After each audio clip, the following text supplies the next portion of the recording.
Hello and welcome to this series of interviews by Island Innovation in the lead up to the Virtual Island Summit 2020 taking place in September. We have a very interesting discussion lined up today on a topic which has been termed conspicuous sustainability that we'll learn some more about shortly.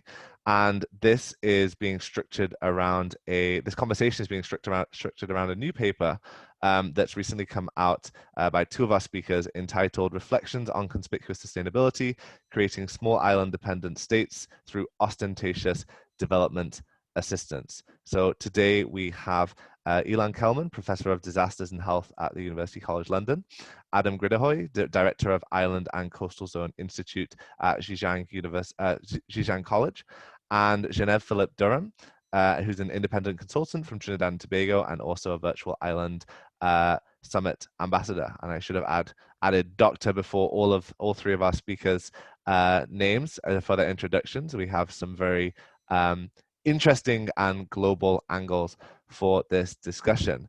But firstly, I'll hand over to Ilan and say, what is conspicuous sustainability? What does that mean according to you and Adam? Yeah, it's coming from other people who came before us in terms of generating the term and pointing out that there are some issues. But fundamentally what it means is really what it says. It is sustainability, which is done to be conspicuous. It is basically an initiative which is somehow branded or labeled or actually does connect directly to sustainability. And it is done so to be symbolic. It is done so to put it up and say, you know what, this is sustainable and isn't it wonderful? Many of these initiatives do achieve a lot. Many of them are absolutely sustainability and they are what we need to go for and what we need to achieve. But a lot of them are merely done for the branding, specifically for the conspicuousness. I don't know, Adam, is there anything else you want to add into that? Yeah, I think that our thinking has sort of developed in the sense that rather than saying that this initiative is conspicuous sustainability and this isn't, that there's a thought that every sustainability initiative has some level of conspicuousness, and that as researchers we sort of become interested in looking at the relative value, the relative weight that this conspicuousness receives. So, Adam, I guess to put it bluntly, why should we care about conspicuous sustainability? I mean, if a project is having a positive impact in some level of sustainability, what's the problem? Yeah, great question. I would not say that conspicuousness is problematic as such. There are lots of good things which are highly conspicuous, as well as lots of bad things in the world which are very conspicuous. The trouble becomes when the conspicuous element sort of overwhelms or outweighs the sustainable element. When the emphasis on symbolic achievements is viewed as more important than maybe the sustainability achievements, and I guess part of what I would feel is that maybe the actors involved aren't always necessarily aware of the way that these processes work and how they might be self-reinforcing. Ilan, anything to add on that? No, I'd really just emphasize we're not necessarily saying it is wrong. We are not necessarily saying that it causes problems or it's troublesome, although we do identify some examples where that happens. The issue, at least for me, is really about being honest. And I would much prefer to see these initiatives really saying, well, are we achieving what we want to? How could we do better? Whereas what we see a lot of times is they're just doing it specifically for the label, for the branding and the conspicuousness. So thus, getting recognition becomes the end rather than properly evaluating that sustainability is being achieved. And sometimes they match, and that's no problem. We are seeing a bit of a divergence, which in itself then could be problematic. And you mentioned some examples. Can you just share a couple of examples so people who haven't read the paper yet, can visualize the concept? Yeah, absolutely. We've seen, for example, that around 2009, Maldives, under its then new president, promoted itself as going to be carbon neutral by 2020. A few years later, Dominica said by 2020 they were going to be carbon negative. We're now in 2020, and both those statements have actually faded away, and they obviously are nowhere near achieving them. So that was where they received a lot of publicity and a lot of press, and quite rightly so. They also received a lot of aid money, which can be debated, but in the end, for various reasons, they didn't happen. So we had the conspicuousness, we had the right attitudes, but in the end, we actually did not achieve much. And I know, Adam, actually, you know a lot of examples from, say, Denmark and elsewhere. Yeah, I think Ilan just mentioned some examples in which one could say these truly symbolic achievements weren't necessarily even achieved. But of course, there are many, many examples of small islands around the world, and this is where it becomes truly an island phenomenon in some ways, where maybe these highly symbolic sustainability achievements are made, but one could question to what extent they're meaningful. Denmark has the very famous example with an island research of the island of Samsø, which for a number of years was in competition with the island of Ærø, also in Denmark, as to being the Denmark's only fully renewable island, because it doesn't really do anyone any good to have two fully renewable islands. The competition is partially about the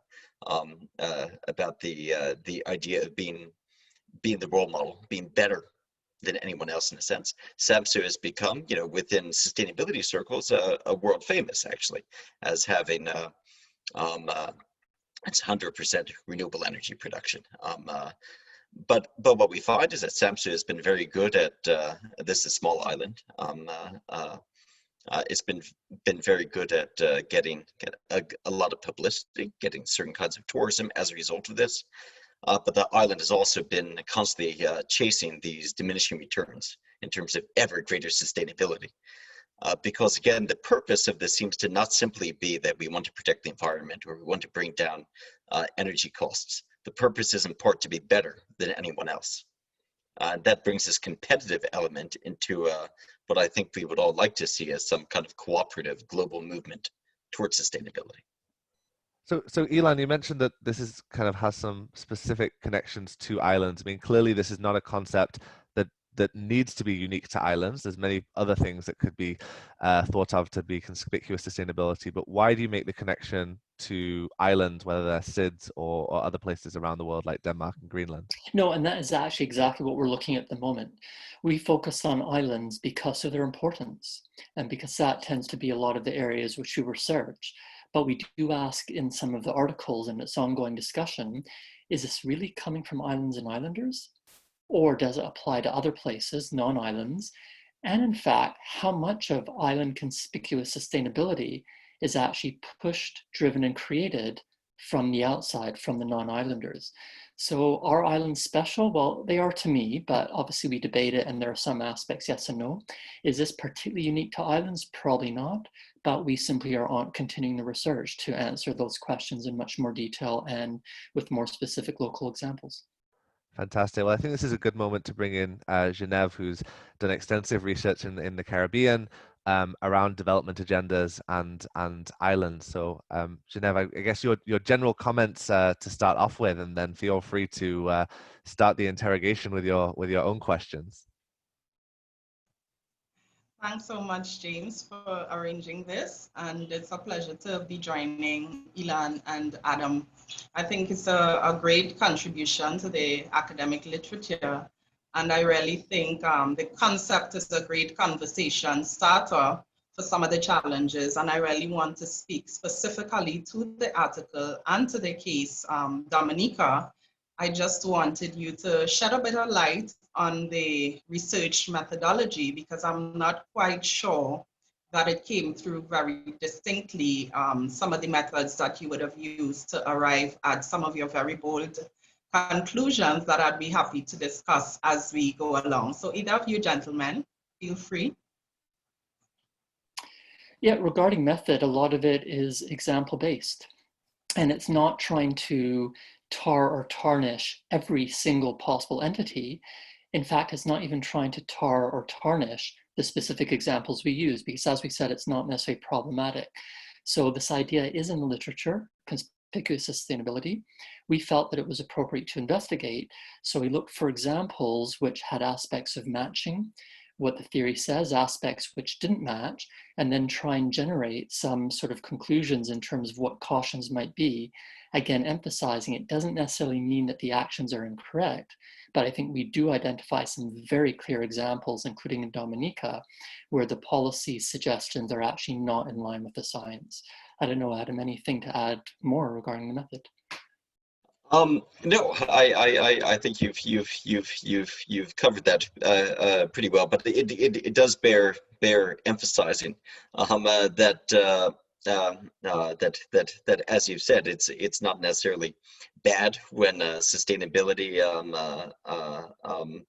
is being pursued in a conspicuous manner, and as we also say in this article, sometimes it might even sometimes it might even be logical for island communities to pursue particularly conspicuous kinds of sustainable development, simply simply on economic grounds as well. Well, if I could add quickly there as well, that I think islandness is a concept, the fact that islands can package themselves. You do see plenty of instances. I think a good example of this is the Scilly Isles in England that got a substantial amount of funding from London for a project that there's very little chance that a similar sized community on the mainland would have received. So it can be a double-edged sword, I guess. There's examples of islanders using their islandness to actually leverage substantial amounts of funding. Now, you could argue how much. I think that's an excellent point that James raises there, because for me, in looking at the article, and I did read it a few times because I enjoyed it, and I enjoyed the fact that it would encourage some important conversations to come about. But what came to mind, it appeared to me that it was problematic that SIDS were receiving, as you've put it, large levels of aid compared to other states. And one of the concerns I had was that if we look especially at climate resilience, I actually think it's commendable that countries like Dominica can leverage, as James mentioned, its islandness and use such a narrative to encourage burden sharing as it relates to climate change. So I had some unresolved tension, so to speak, because I know that citizens in the Caribbean region, we've had and I'm saying we because I'm from the Caribbean region, we've had a painful history of being party to zero-sum arrangements, both with states and non-state actors. So now I see it as a win-win, being able to, benefit from both aid donors and for small island developing or dependent states, if you will, as you mentioned it, being able to both have a positive outcome out of these arrangements that you are referring to. I don't know if you would like to shed a bit more light on some of the discussions you have in the paper specifically. No, and these are absolutely the points which have to be raised and which have to be considered. The two concerns are that leveraging money for climate resilience only then neglects all the other challenges. And Dominica is very important in that regard due to the huge potential for a major earthquake, major tsunami, and major landslide, which may not be related to rainfall or weather. So it is all very well to say that, oh yes, Dominica will become the world's first climate resilient country, which doesn't help if the big earthquake happens tomorrow. And we actually saw that in Haiti, where in 2006, Haiti submitted their document to the United Nations Framework Convention on Climate Change. In 2009, they set up a climate change division within the Ministry of the Environment. And throughout these years, they were not paying the same amount of attention to earthquakes. And we saw the unfortunate consequences in January 2010. The other major concern with leveraging so many funds is they really then do become dependent states. So as soon as we hit a sort of artificially created financial crisis, such as in 2007, 2008, 2009, we suddenly get a pandemic, which was easily preventable, and again leads us into financial crisis. Aid budgets get cut, and those who are depending on the aid are then left afloat. It's an open question, and the answer might be no, about whether sustainability is actually much more about working internally and locally to support ourselves, rather than trying to leverage these great amounts of funds from others who on a whim, on an election, on a disaster can simply cut it and leave us adrift. Agreed. I absolutely agree. And I think to a large extent, I felt like, yeah, we're on the same page. And then sometimes I had some concerns because you mentioned a concept, is it extraction seeking colonizers? And I took a note of that concept because I think one of the questions I had here was whether it was fair to simply say that SIDS are overrated without contextualizing that idea against the backdrop of a post-preferential era as it relates to trade, for example, or a post-colonial era in the case of Dominica, as you would know.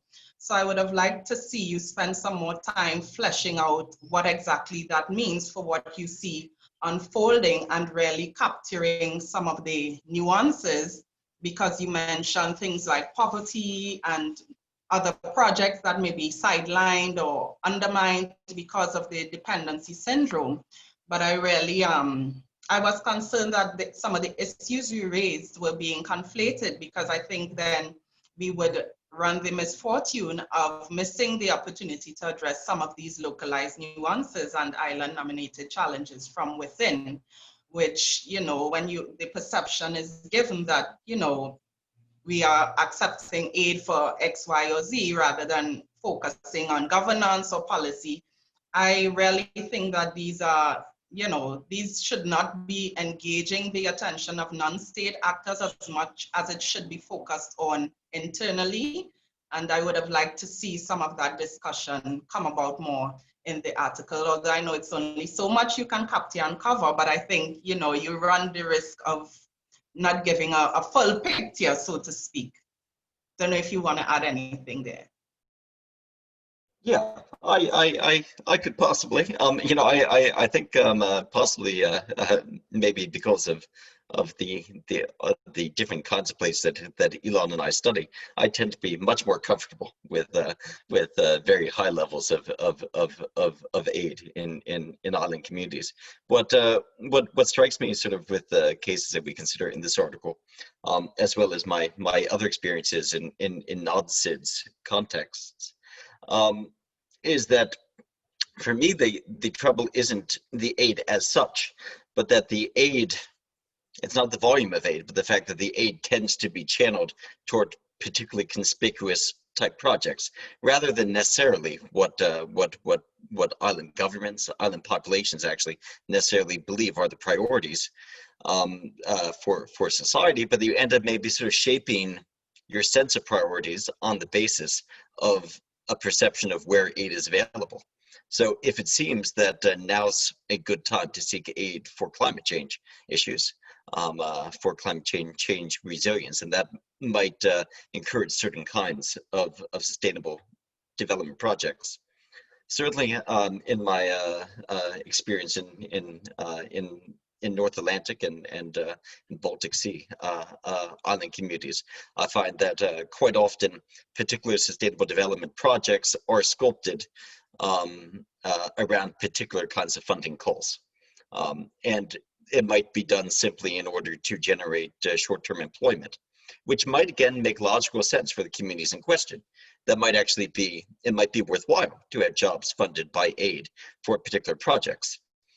I'm just not sure how useful it is for people, or how helpful it is for people to be talking about this as sustainable development or in the context of climate change. If I can just add something quickly, then I'd be curious to know, Genève, if you've seen this same thing in the Caribbean. What I've seen often in the Pacific is, Pacific even more than the Caribbean, is a very, very much a climate change driven aid agenda. And I don't think anyone's arguing there's a problem with that. But what can be problematic is when you see projects around education or health jumping through hoops to frame themselves as climate change projects, whereas actually they're just providing very basic needs for people. And, you know, on the ground, I think it's easy for people in faraway capitals to say, well, the biggest problem in the Pacific is the climate change. But actually people on the ground are saying, well, we want healthcare, we want education. And so I do completely understand what you're saying, Adam, that it's troubling that people have to frame a education project around climate change. I don't know to the extent that you've seen that in the Caribbean, Geneva, or if you disagree with that trend. I agree. I agree, and these are one of the points that I think I could have agreed on. But as I mentioned before, I felt as if some of these challenges were internal challenges to be resolved, and not necessarily saying that, you know, the onus is on official development assistance to be channeled in terms of, I remember there was some conversation about the Roosevelt Skerritt having internet while he didn't have a roof. And the conversation again about poverty and so on. These things are completely endogenous challenges that I would like to see resolved in the presence or absence of aid. And I think that if we conflate them, then we miss the point, as I say, about having island solutions to island nominated challenges. And I think climate change is a global issue that has a global impact, whether you have aid money going towards building resilience or mitigation efforts. And we come back to the idea of burden sharing for a global challenge rather than saying, we need a school in the capital, or we need better hospitals or better healthcare. I think that these are things that can be negotiated otherwise at the internal level, and with better governance and better policy and so on, everything would fall in line, I believe, rather than depending on, wiggling your way around a climate change agenda to try to get monies or aid for these types of initiatives. Absolutely brilliantly articulated. I mean, no way that we should disagree with it, because I agree, it is exactly the issue. One of the challenges we face is the separation between internal and external. And so even a local leader, never mind a national leader, may be significantly influenced by outside forces or trying to appeal to them. Similarly, there are diasporas and people who are so committed to where they've come from originally, who live elsewhere, but really get it and want to help the region as well as their own island. So the idea of so much coming internally, absolutely, and you said it so well. This does not necessarily mean that we want to entirely separate internal and external, but really a lot of it is about listening, working together and saying, yeah, our papers do have limits. So identify them, let's work together to research them and really try and do better to ensure that we do not make mistakes in influencing policy.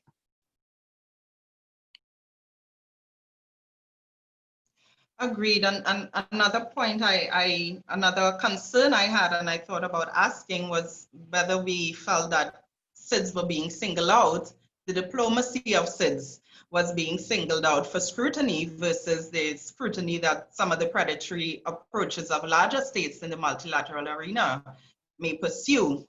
And I just wondered how the small state negotiation of aid and preferential agreements weigh up against some of those approaches of developed countries or even non-state actors in their pursuits of economic development. I just wanted to get a sense of how you felt about that. Yeah, Adam, do you want to? Sure. First, I think it is necessary to say that our previous two papers on the conspicuous sustainability topic actually had a non-SIDS focus, and we're more focused on island cities in the one case, and then more developed subnational island jurisdiction contexts. So I don't actually think that that conspicuous sustainability is at all a SIDS problem as such, even though Ilan and I both believe that it is somehow associated with islands in a particular way. But your question is really great, because it really hits upon this point for me, that islands and maybe SIDS in particular get targeted by resilience initiatives in particular ways, that burdens for particular kinds of development, for particular sustainability, get placed on islands. This expectation that these island communities ought to be role models in some sense, ought to lead the way, ought to be exemplars for the larger states. I can see why it's very attractive for both for island communities of all kinds, but there's also the danger that we often see of small islands placing themselves in the role of being somehow climate change mitigation exemplars, and having the burden of having to lead the way for the big states, these big power processes, and I do find that quite concerning. And I think that some of these sorts of aid-driven, conspicuous sustainability initiatives that we see here could also be an easy way for major states, for big countries to give themselves a free pass when it comes to dealing with the aftermath of colonial processes, when it comes to dealing with global environmental problems. I don't know to what extent that answered your question. To a good extent, it did. And I really like the emphasis on the implications of overseas development assistance at the expense of what you refer to as longer term local needs. But again, and you've said several times that you don't see conspicuous sustainability necessarily as problematic, but throughout the article, I felt that the narrative was that this is problematic because it comes at the expense of longer term needs. And for me, what I feel is problematic is more when intergovernmental organizations or global governance institutions use global metrics to try to get SIDS and subnational island jurisdictions to fit particular blueprints. And that's when you have the issue of local challenges being compromised because we want to ensure that we get a good ranking or a good rating on some arbitrary metric. So I don't see, and you've clarified that it's not necessarily problematic. So I'm just saying that for me, the real problem is when you have these metrics come into the picture with the absence of aid. And I think you ended by saying official development assistance might be a reasonable strategic option. And I think that is the major takeaway for me, because I do feel that it's a reasonable strategic option if you're able to get larger states or intergovernment organizations or non-state actors involved in sharing the burden of common global challenges, whether it's climate change or any other global issue. I think that it's a good option, and I like the position that island nations like Dominica, that they can leverage their islandness to be able to get others to buy into that notion of sharing common global burdens. You've actually identified two brilliant pieces or items for the agenda for further work, because what this paper does, and to a large extent the other papers that we've done, they are the majority really being bilateral and looking at the national level to a large extent, or actually the jurisdictional level, like Adam mentioned, with the subnational island jurisdictions. What we've not done a lot of are the two scales which you rightly raised, much more local and much more global. So these are wonderful ways forward, and we really do need to understand the advantages and limitations of conspicuousness, conspicuous sustainability, ostentatious aid, as well as just typical overseas aid, for what locals seek, what they need, what they do, what they can do, but also exactly as you're saying, who is driving this wider agenda, globally, internationally, intergovernmentally, and how do these metrics that you're mentioning hurt and harm? So yeah, absolutely wonderful. And if there's any options to work together to try to improve our work and fill in these gaps, we're absolutely open. Thank you. Thank you. Of course, I'm happy to contribute in any way, whether it's by a discussion as we're having now or otherwise. But thank you. I don't know if James would want to add anything or ask any further questions. I think we covered a lot of ground there.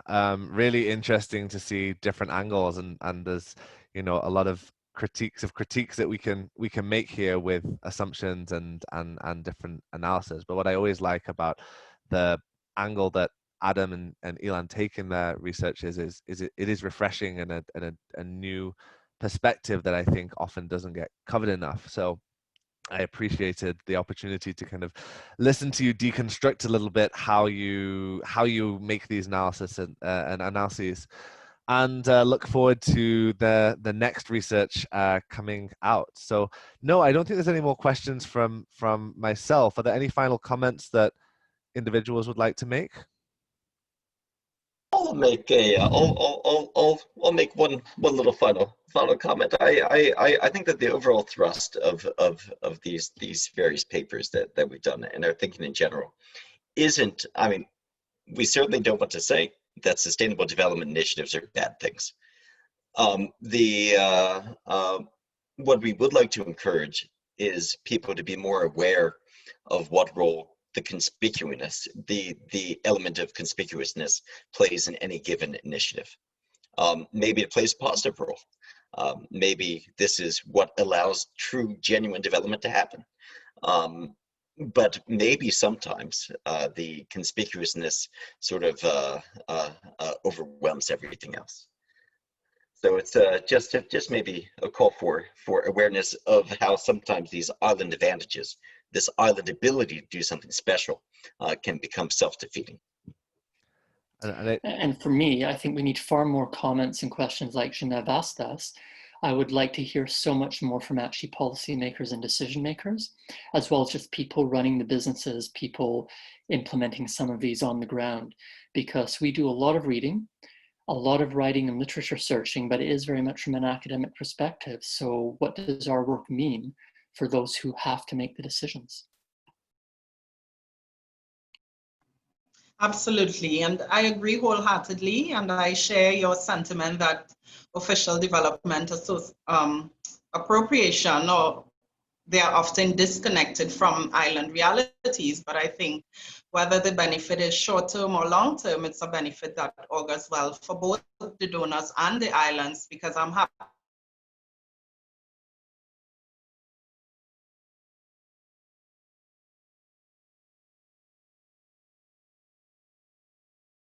to see that there's much more that Dominica has to market, and you talk a lot about being able to market the islands. I don't think there's much more that Dominica has to leverage when it's compared to other regional neighbors who have the sun, sea, and sand. And Dominica really has a distinct niche that it can carve out for itself, saying that it will be the first climate resilient. And I do hope that longer term objectives will be pursued in addition to the short term ones that comes with the aid.